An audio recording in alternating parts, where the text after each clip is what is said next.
Welcome to Digital Logic Part 15. In this one, we're going to go over multiplexers, which are basically just data line selectors.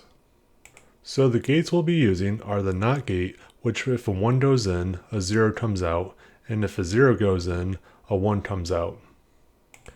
AND gate, where all values going into the AND gate must be 1 to have a 1 output.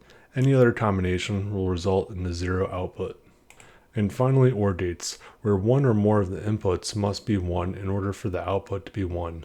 If all inputs are 0, then the output will be 0.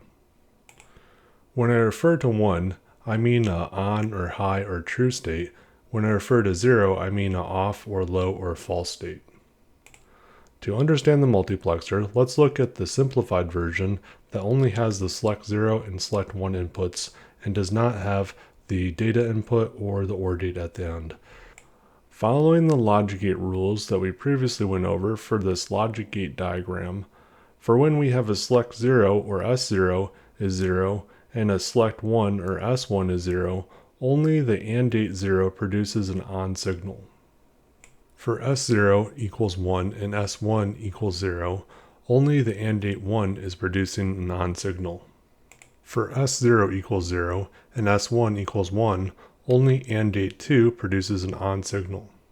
And finally, for S0 equals 1 and S1 equals 1, only the AND gate 3 produces an ON signal.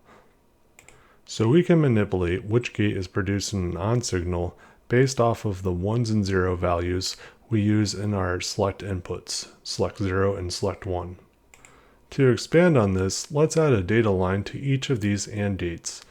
This means that all 3 input lines must be on in order for the AND gate to produce an ON signal. The selector variables are set to allow AND gate 1 to output a 1, and only AND gate 1 to output a 1. In addition to this, we have a data signal of 1 going to gate 1. So this AND gate can send a signal to the OR gate, and the OR gate outputs a signal of the data signal. Now if we keep all of our other data lines on and turn off the data line 1, then the AND gate shuts down, which then makes the final output go to 0. So basically the data line 1 controls what the final output will be. If we wanted to switch to another data line, all we would need to do is feed a different number into the select 0 and select 1 variables, and then the gate would change to another AND gate, and that would be controlling the final output. That concludes this video. Hopefully I've earned a like, share, or subscription. It really helps out the channel if you do. If you enjoyed this video, you may enjoy one of these videos as well. Let me know how I'm doing in the comments down below. Thank you for watching.